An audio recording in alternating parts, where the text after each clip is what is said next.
And let me tell you, it's kind of misleading the way value is going right now when it comes to the prices. There are some GPUs that are actually pretty good, but it's not that good for the price.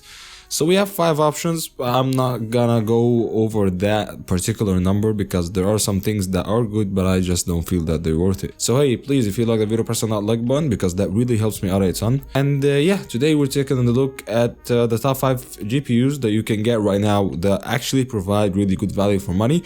We're not gonna cram into all the GPUs that are in the market. We're just gonna take a look at my favorite options. At the time of recording this video, this GPU actually is going for $288. And it's an 8GB GPU that's pretty power efficient, that's got performance over the RTX 3060 and close to something like 3060 Ti. It's not as fast, but it's got DLSS 3, it's got ray tracing technology, it's got the NVENC encoder, it's got all the bells and whistles that are from Nvidia. And when you compare it to AMD's GPUs, it's not that far behind when it comes to the performance, and it's not that different when it comes to the money that you're paying. It's only like $40 difference. So there's something to keep in mind, and that's why I'm not adding the RX 7600 in the mix, because Nvidia, when it comes to driver support, when it comes to the additional features, is over AMD. So I feel like this extra $40 is worth it in my opinion. Now next up, we don't have I cannot recommend the RX 7600 XT. I think it's a bad value GPU. It's not that good, you know, and I don't like the way it's priced at 330. And I don't like the RX 6700 XT too. It's for 350. It used to go for 320, but they bumped up the price so the 7600 XT could sell more. And we don't find a lot of the 6700 XTs in stock right now, even though it's one of the best sub 300 GPUs that you can buy at the time when it was in stock. So yeah, I'm kind of mad at this budget, to be honest. But going at one of the best one of the most surprising PCs actually, or GPU value budget bracket, we have the sub $400 GPUs, and we have actually the RX 7700 XT and the RX 6800. Now both GPUs are pretty much the same, they don't have any difference. The one big difference is the RX 6800 actually has got 16 gigs of VRAM. It's actually cheaper by like $10 on Amazon, and it's faster. So yeah, the RX 6800 holds true as one of the best GPUs that you can get, and I was kind of surprised to find out that it has around the same performance compared to an RTX 4070. It was pretty weird because I usually had my eyes, I was looking up to the RTX 4070 as one of the best GPUs for 1440p/1080p gaming. So to see this sub $400 GPU giving you that type of performance, I think it's worth it.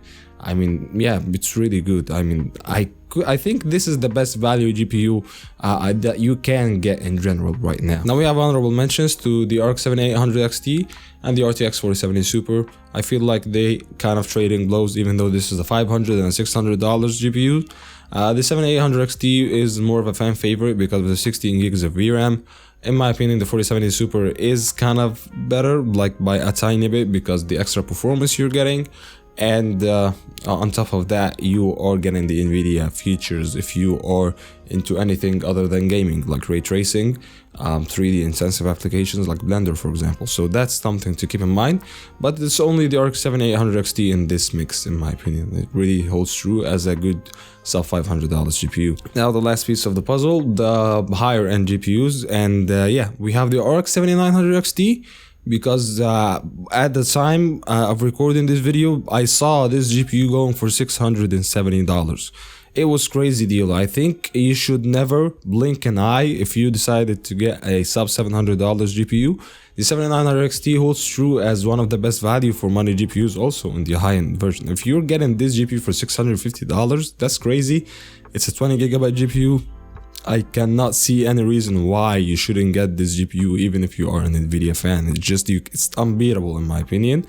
And of course the RTX 4070 Ti Super, because the simple fact is that it's not that far behind the RTX 4080 in the type of performance. It's got 16 gigs of VRAM, and if you decided to do some overclocking, even though it's not a good GPU for overclocking, like you're not gonna get intensively good results, you're not gonna get noticeable results even, but at the end of the day, you are getting a sub RTX 4080 type of performance for $800, which is around $100 more expensive or $70 more expensive than retail's RX 7900 XT when it's not on sale. So it makes sense why you should go with that, even though they have the same performance. So it's kind of like not that tough sale to make for an NVIDIA GPU, being a 16GB GPU given these NVIDIA features and having the same performance of the 7900 XT. So yeah, that's been it. If you like the video, press on that like button, and I'll see you in the next one. Peace.